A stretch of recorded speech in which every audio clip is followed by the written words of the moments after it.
Hello friends, welcome to Jo's Tamil health and beauty. Friends, ஒரே வாரத்திலே 3லேருந்து 5 kilo அளவுக்கு தொப்பையை குறைக்கணும்னு ஆசைப்பட்றீங்களா? அப்போனா இந்த வீடியோவை கடைசி வரைக்கும் பாருங்கள். நிச்சயமாக உங்களால் தொப்பையை குறைக்க முடியும். அந்தளவுக்கு ஒரு அற்புதமான இயற்கையான ஹோம் ரெமடியை பற்றி தான் இன்றைக்கி நம்ம இந்த வீடியோவில் பார்க்க போகிறோம். இந்த ஹோம் ரெமடி ஆண்கள் மற்றும் பெண்கள் 2 பேருமே தாராளமாக பயன்படுத்தலாம். அது மட்டும் இல்லாமல் எந்த விதமான பக்க விளைவும் ஏற்படுத்தாது. அது மட்டும் இல்லாமல் பொதுவாகவே தொப்பையை குறைக்கணும்னு செய்கிற எந்த விதமான ஹோம் ரெமடியுமே பார்த்தீங்கன்னா சுவை இல்லாமல் இருக்கும். ஆனால் இன்றைக்கி நம்ம நல்ல ஒரு சுவையான ஒரு ஹோம் ரெமடி தான் பார்க்க போகிறோம். இதை இப்போ எப்படி செய்யறது நம்ம பார்க்க ஆரம்பிச்சிடலாம். முதல்ல அதுக்கு ஒரு சுத்தமான பாத்திரமாக எடுத்துங்க. இப்போ இதில் இந்த மாதிரி ஸ்பூனால் 2 ஸ்பூன் அளவுக்கு கேழ்வரகு மாவு சேர்க்குறேன். கேழ்வரகு மாவு நீங்கள் கடையில் விற்கிற மாவை கூட பயன்படுத்திக்கலாம். இல்லைனா கேழ்வரகாக வாங்கி அதை மிஷினில் கொடுத்து அரைச்சி பவுடராக கூட பயன்படுத்திக்கலாம். என்னை பொறுத்த வரைக்கும் நேரடியாக கேழ்வரகை வாங்கி அதை நீங்கள் மிஷினில் கொடுத்து அரைச்சி பயன்படுத்தினீங்கன்னா சுத்தமானதாக இருக்கும். ஒரு நாளைக்கு அட்லீஸ்ட் இந்த மாதிரி ஸ்பூனால் 2 ஸ்பூன் அளவுக்கு கேழ்வரகு மாவு பயன்படுத்தணும். அப்போ தான் இந்த டிப்ஸ் நல்லா வேலை செய்யும். இப்போ இதில் நார்மல் தண்ணி, பச்சை தண்ணி தான் சேர்க்குறேன். சுத்தமான தண்ணி சேர்க்குறேன். கொஞ்சம் கொஞ்சமாக சேர்த்துட்டு கலந்து விட்டுக்குங்க. அதாவது கட்டிலாம் எதுவும் படாமல் நல்லா கலந்து விட்டுக்குங்க. சரியாக பார்த்திங்கன்னா 2 கிளாஸ் அளவுக்கு தண்ணி ஊற்றிக்கிறேன். இப்போ இதை நல்லா கரைச்சி எடுத்துட்டேன்.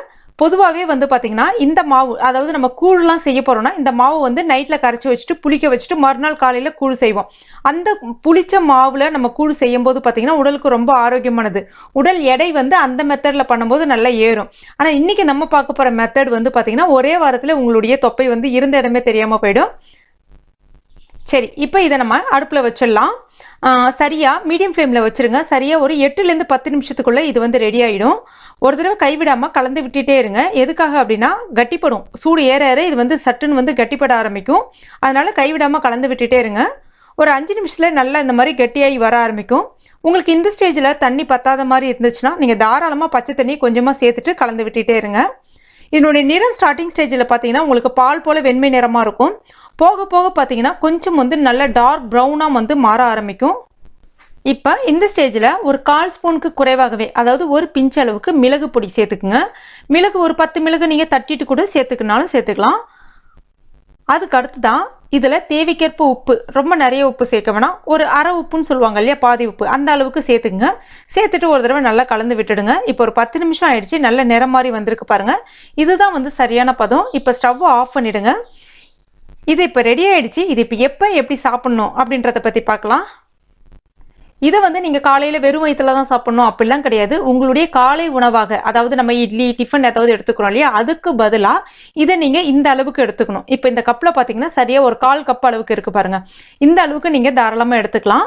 எப்படி எடுத்துக்கணும்னு பார்த்தீங்கன்னா ஆற விட்டு எடுக்கவே கூடாது. நல்ல மிதமான சூட்டில், அதாவது நம்ம டீ காஃபிலாம் வாயில் சூடு பொறுக்கிற அளவுக்கு சாப்பிடுவோம் இல்லையா, அந்த சூடு பொறுக்கிற அளவுக்கு இருக்கும்பொழுது இது நீங்கள் சாப்பிட்ணும். ஆறிட்டு சாப்பிட்டோம் அப்படின்னா அதனுடைய மருத்துவ குணங்கள் நமக்கு கிடைக்காது. ஏன்னா இது நல்லா கொஞ்சம் சூடாக இருக்கும்போது சாப்பிடும்போது பார்த்தீங்கன்னா நல்லா உங்களுக்கு இன்ஸ்டண்ட்டாக வியர்க்க ஆரம்பிக்கும். எந்த அளவுக்கு உங்களுக்கு வியர்க்க ஆரம்பிக்குதோ அந்த அளவுக்கு உங்கள் உடம்புல இருக்கக்கூடிய கெட்ட நீர் எல்லாமே இன்ஸ்டண்ட்டாக வெளியேற ஆரம்பிச்சிடும். இதனால என்ன ஆகுதுன்னு பார்த்தீங்கன்னா முக்கியமாக இடுப்பு வலி, கழுத்து வலி, கை கால் வலி எதுவுமே இருக்காது. First point. அதுக்கு அடுத்ததாக பார்த்தீங்கன்னா நல்ல நீர் பிரிய ஆரம்பிக்கும். அதாவது யூரின் வழியாக உங்கள் உடம்புல இருக்கக்கூடிய கெட்ட நீர், அதுவும் குறிப்பாக தொப்பை பகுதி, ஃபர்ஸ்ட் கான்சன்ட்ரேஷன் எதுக்கு பண்ணுன்னு பார்த்தீங்கன்னா தொப்பை பகுதிக்கு. தொப்பையில் இருக்கக்கூடிய அந்த கெட்ட நீர் எல்லாமே வெளியேறிடும். அது மட்டும் இல்லாமல் உங்கள் குடலில் தங்கியிருக்கக்கூடிய அசுத்தங்களையும் இது வெளியேற்றிவிடும். நான் மறுபடியும் சொல்கிறேன், மிதமான சூட்டில் குடிக்கணும். ஆற விட்டு குடிக்கவே கூடாது. இப்போ பாருங்கள், நான் கொஞ்சம் கொஞ்சமாக எடுத்துட்டு கொஞ்சம் கொஞ்சமாக நல்லா சுவைச்சு சாப்பிட்றேன் பாருங்கள். இதே மாதிரி தான் கொஞ்சம் கொஞ்சமாக எடுத்து நீங்கள் இதே மாதிரியே சாப்பிட்ணும். சாப்பாடு சாப்பிட்ற மாதிரி கொஞ்சம் கொஞ்சமாக ஸ்பூனில் எடுத்து சாப்பிடும்போது நல்ல ஒரு சுவையாகவும் இருக்கும், வயிறும் நல்லா ஃபில்ஃபில் ஆன மாதிரி இருக்கும். அதே சமயத்தில் உங்களுடைய தொப்பையும் கணிசமாக குறைய ஆரம்பிச்சிடும். இதை எவ்வளோ நாளைக்கு சாப்பிட்லாம் அப்படின்னு பார்த்தீங்கன்னா உங்களுடைய தொப்பையை குறைக்க வேண்டும் நீங்கள் எந்த அளவுக்கு நினைக்கிறீங்களோ அந்த அளவுக்கு தாராளமாக சாப்பிட்லாம். உங்களுக்கு எந்த விதமான பக்க விளைவுமே ஏற்படுத்தாது. குழந்தை பிறந்த தாய்மார்கள் சாப்பிட்லான்னா தாராளமாக 3 மாதத்துக்கு அப்புறம் சாப்பிட்லாம். ஏன்னா பிறந்த குழந்தைக்கு தாய்ப்பால் கிடைக்கல அப்படின்னா முதல் திட ஆகார உணவே கேழ்வரகு தான் பரிந்துரைப்பாங்க. அதனால இதை குழந்தை பிறந்த தாய்மார்கள் தாராளமாக சாப்பிட்லாம். பாலும் நல்லா கிடைக்கும். அதுக்கப்புறம் சுகர் பேஷண்ட் எல்லாருமே இதை சாப்பிட்லாம். எந்த விதமான பக்க விளைவுமே ஏற்படுத்தாது.